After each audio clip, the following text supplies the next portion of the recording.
Bom dia. Bom dia. Meu nome é Tamires Tavares, eu sou fisioterapeuta. Não tenho o mesmo tempo de experiência do Dr. Fábio, mas eu posso dizer que eu comecei com o Dr. Fábio. Eu sou fisioterapeuta porque um tempinho atrás, não vou falar quanto tempo, né? Eu me tratei com ele. Então, assim, foi ali que eu comecei a entender que eu queria ser fisioterapeuta porque eu queria trabalhar com esporte. Eu era jogadora de futebol, mas eu não podia dar sequência porque minha mãe falou pra mim que o importante era estudar, então não tinha como estudar e jogar futebol ao mesmo tempo. E aí eu falei assim, bom, então como eu já estou envolvida com a fisioterapia, fazendo tratamento, entendendo um pouquinho como é que é esse mundo, eu vou estudar para isso e trabalhar com o esporte. Dentro do esporte a gente tem hoje em dia os jogos eletrônicos, né? Computador, celular, videogame. E eu me encanto muito por essa área. Na realidade eu comecei com isso assistindo o meu marido jogar. Na época a gente passava final de semana com ele jogando e eu assistindo. Minha mãe achava também muito absurdo. Tipo, como é que você gosta disso? Eu gosto de assistir. Prefiro assistir do que jogar. E comecei a embarcar muito nessa área porque eu percebi que era uma área que ainda era pouco utilizada pelos fisioterapeutas e pouco compreendida pelos jogadores. Por que você tem que ser fisioterapeuta dessa área? Na época da pandemia deu boom, procurei mais informações e quando eu procurei só tinham 2 fisioterapeutas presentes nessa área. E aí eu falei assim, eu vou entrar de alguma forma.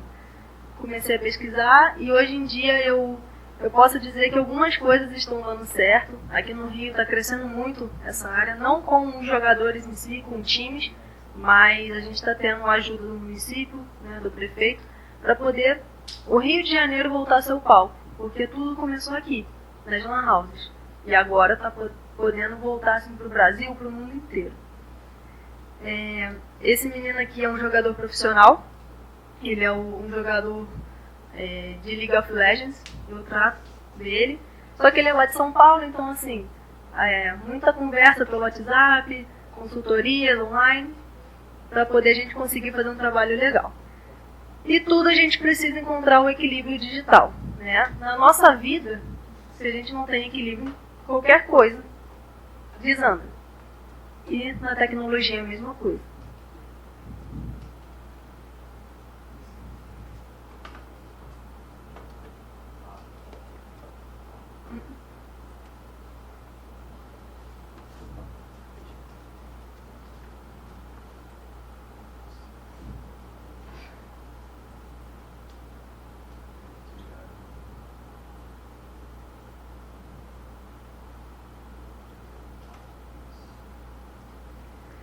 Bom, aqui é só uma breve apresentação minha, né? Me formei no IBMR em 2018, sou pós-graduada em ergonomia e em fisioterapia esportiva, criei um manual de fisioterapia nos esportes eletrônicos, são 3 manuais, para poder ajudar fisioterapeutas a entrarem nesse cenário.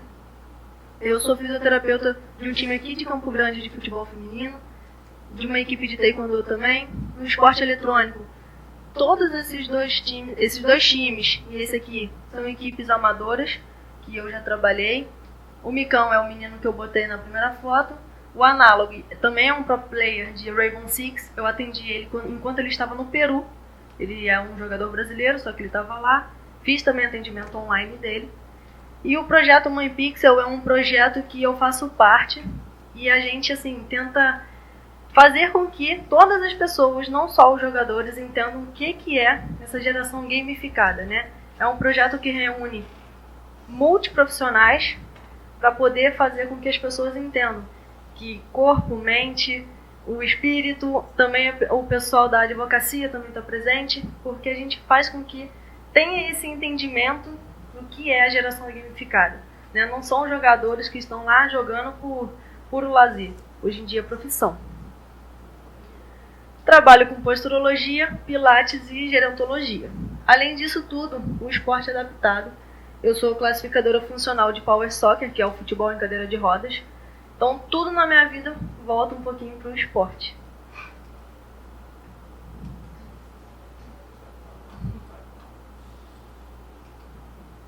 Esses são os 3 manuais. Esse aqui é o que mais introduz a fisioterapia. Aqui é Eu falo sobre a fisioterapia ocular para geração tecnológica. Então, tudo sobre visão está nesse manual, porque ficar no computador, ficar no telefone muito tempo atrapalha muito a visão. E tempo de reação e reflexo, porque quanto mais reflexo os jogadores tiverem, melhor eles vão estar jogando. Então eu consegui colocar em 3 manuais, alguns ainda vão ser criados, para poder os fisioterapeutas entenderem como que é a nossa atuação nesse cenário. Bom, como que a gente utiliza a tecnologia de forma saudável? Muita gente acha que é impossível, né? Mas aqui está a prova disso. Uma paciente minha, idosa, usando a realidade virtual no seu tratamento. A gente consegue fazer com que a tecnologia ela seja positiva a partir do momento que a gente sabe utilizar. Equilíbrio. A gente consegue fazer com que as pessoas entendam a importância disso aqui no tratamento. E não só a realidade virtual, mas também o videogame. Eu utilizo também no meu espaço o Nintendo Wii, por exemplo, fazendo com que as pessoas movimentem o corpo com a tecnologia. E quando o paciente chega para mim e fala assim, eu estou com muita dor, não consigo fazer um movimento específico, vamos supor, não consigo fazer esse movimento aqui, que eu coloco ele para jogar, ele faz o movimento. Ele esquece a dor porque ele está jogando, ele está conseguindo entender que não é sobre o movimento, é sobre o bloqueio que ele tem na cabeça, de eu não consigo. Então a gente transforma o paciente, né, o atendimento com o uso da tecnologia. Isso se torna saudável. Meu filho. Tá, isso já tem 3 anos, infelizmente. A gente consegue perceber a diferença, uma idosa e uma criança. Ambos com a tecnologia. O meu filho agora tem 3 anos, mas ele já está inserido com a tecnologia há muito tempo. Porque eu e o meu marido somos gamers. Então a gente colocou isso para ele também. Ele vê a gente jogando, ele quer ser jogador também. Meu celular, vários jogos. O celular do meu marido, a mesma coisa. Só que como a gente faz ele entender essa questão aqui, ó, saudável? Que hoje em dia é só televisão, só celular. Aí vem algumas pessoas e falam assim, não, a sociedade brasileira, né, de pediatria fala que só depois dos 2 anos, 10 minutinhos. Não, lá em casa não foi assim. E o meu filho é super ativo, super saudável. Ele consegue entender a importância dele correr, pular, brincar, cair, se machucar. Mas ele também consegue entender a importância da tecnologia. Ele aprendeu muita coisa durante a pandemia, porque ele é um bebê de pandemia, né? Ele veio no lockdown, só vendo vídeos no YouTube. Claro, a gente orientando, estimulando. Tem vezes que ele fala coisas que eu falo assim, de onde que você tirou isso? E ele fala, mamãe, do desenho e tal. Tá. É saber o que mostrar para uma criança. É saber o que ela está assistindo. Isso é ser saudável com o uso da tecnologia para essa idade. Então, lá em casa a gente faz o uso da tecnologia de forma equilibrada e de forma saudável. E eu tento passar isso para as pessoas. Como que você faz isso com uma criança? Existem jogos no YouTube que você consegue colocar a criança em movimento.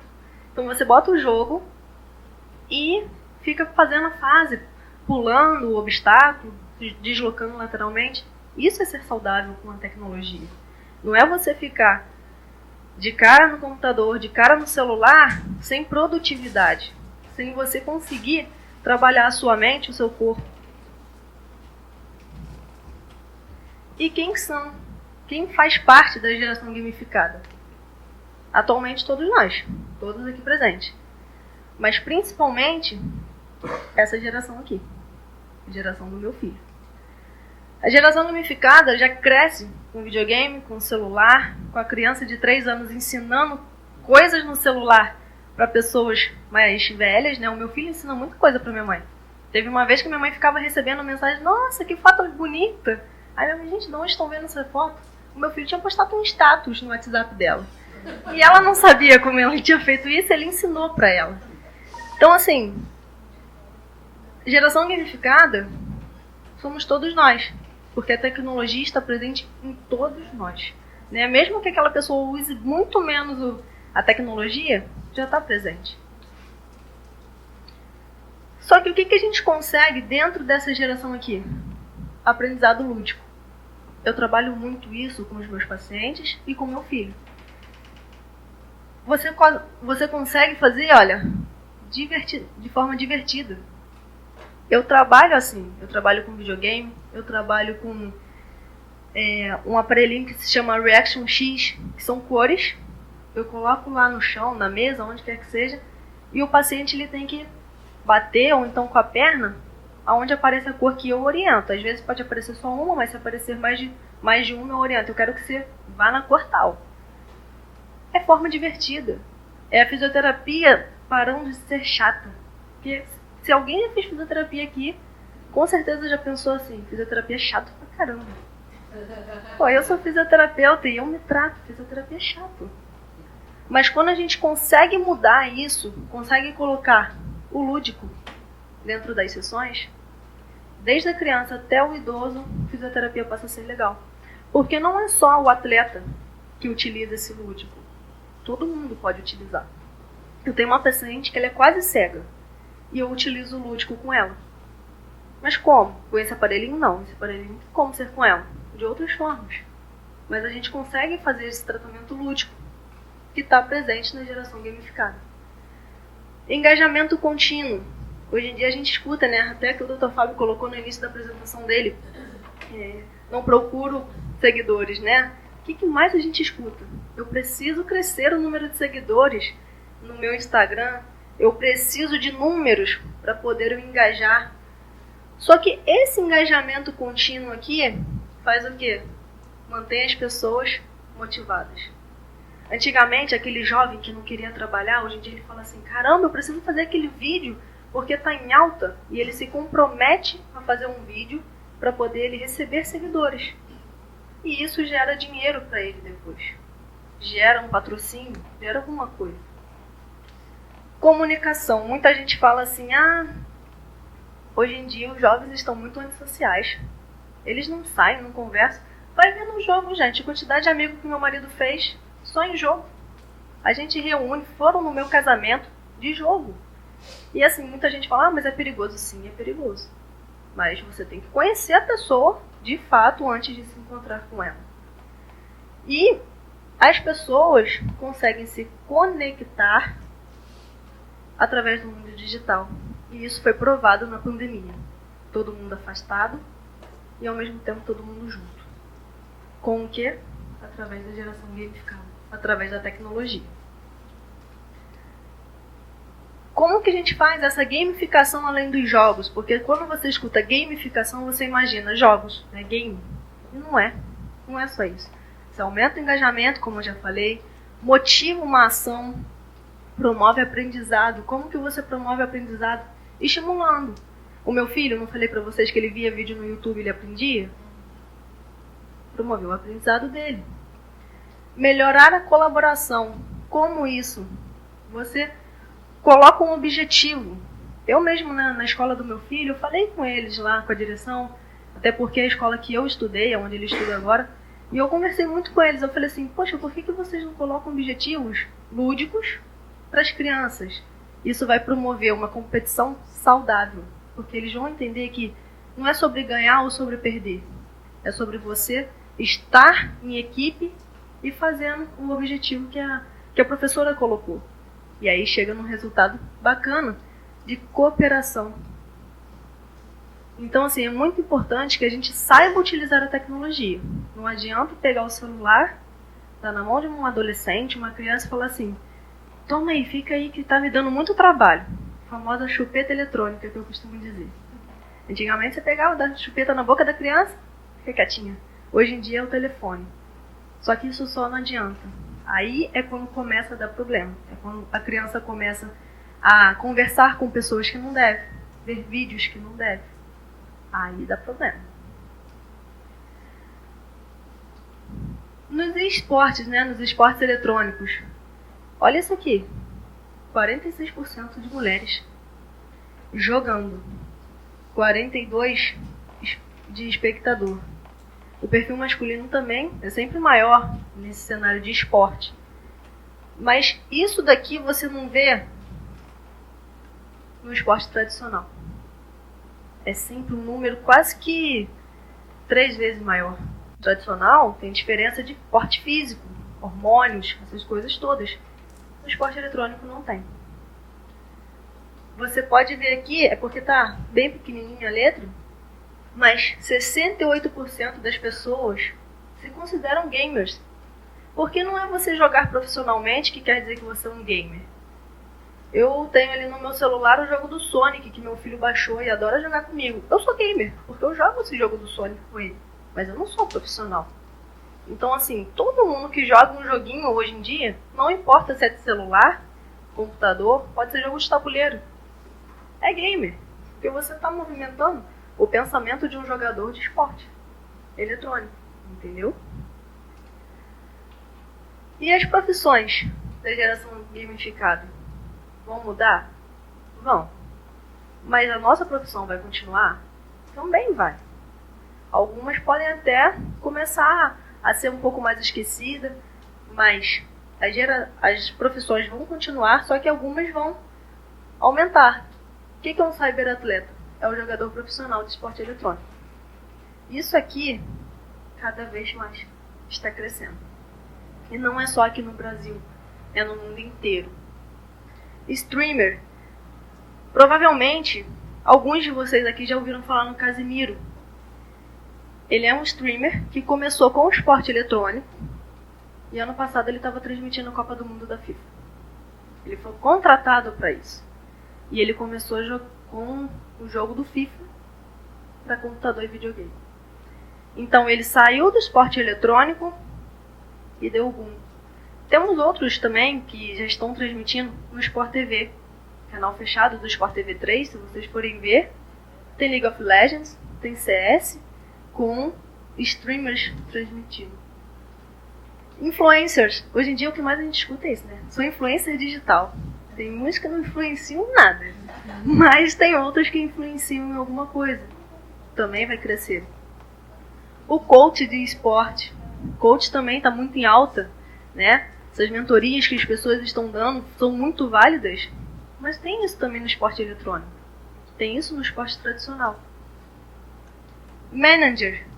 Você é um manager de futebol. Não, hoje em dia você é um manager de League of Legends, de FIFA, de CS e de vários outros jogos. Todas essas profissões estão crescendo e vão crescer cada vez mais. Porque as pessoas dessa geração, da idade da Júlia e da Alice, hoje em dia não querem mais ser jogadores de futebol. É claro que alguns ainda querem, mas querem isso aqui, ó. Querem jogar, querem ser influencers de alguma coisa, e assim vai. Agora ele já está um pouquinho maior aqui, né? O mundo digital e as crianças é uma nova realidade, como eu disse para vocês, né? Eles já nascem sabendo mexer. Isso daqui que ele está jogando é um criptogame, né? Que são criptomoedas, só que jogos com criptomoedas. Eu e meu marido a gente jogava bastante. Ele aprendeu. É claro que a gente ficava de olho, né? Que envolvia dinheiro, então a gente ficava de olho. Mas ele sabia jogar. Porque era um jogo de fazendinha. Poxa, jogo de fazendinha eu joguei tanto na época do Orkut. Então, assim, botaram pra cá, ó. Dinheiro. A gente ganhava dinheiro com isso. Então também é válido. Então, hoje em dia, a gente tem que entender que é a geração. Eu dei uma palestra na escola das meninas, da Alice e da Júlia. Quantidade de gente que depois veio falar comigo. Poxa, você podia ajudar a minha mãe a entender isso. Eu falei assim, gente, eu posso conversar, mas eu não vou fazer a pessoa entender se ela não quiser entender, se ela não compreender o que eu estou falando. Uma delas foi a Júlia Alice, gente. E a Tati compreendeu. Ajudou muito. Então, assim, é importante a gente entender o que é essa geração. O meu filho, ele vê o meu marido de fone e ele fala, papai, eu também quero usar.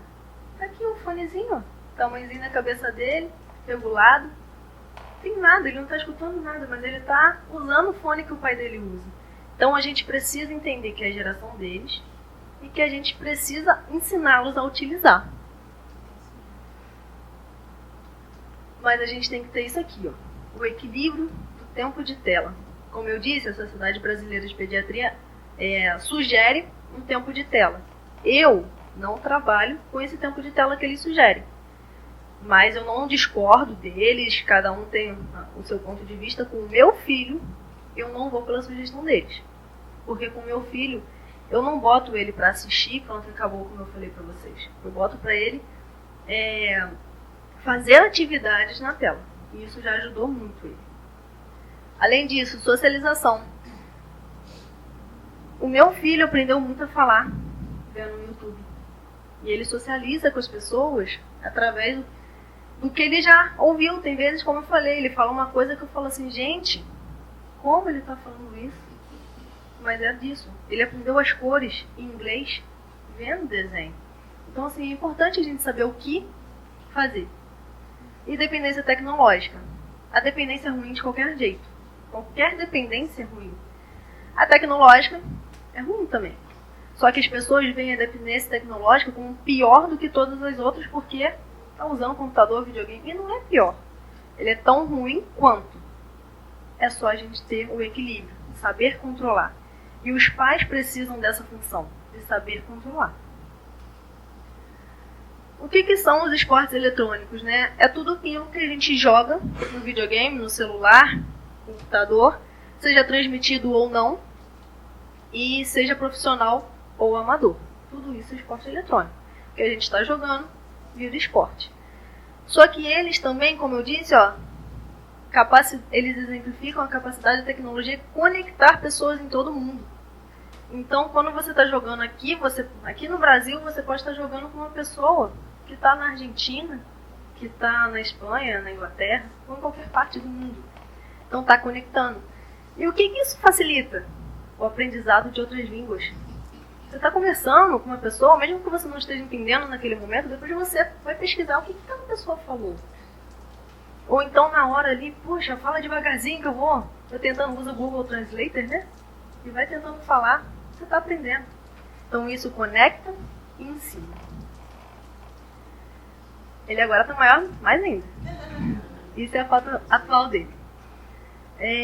Postura. Isso aqui é uma postura adequada? Muita gente fala que não. Mas por que não? O pé está apoiado, joelho dobrado, alinhado, coluna apoiada. Ih, Tamires, mas essa cabeça está para baixo. Mas e quando a gente lê jornal, a cabeça não ficava para baixo? Quando a gente lê um livro, a cabeça não fica para baixo? A gente não traz aqui, né?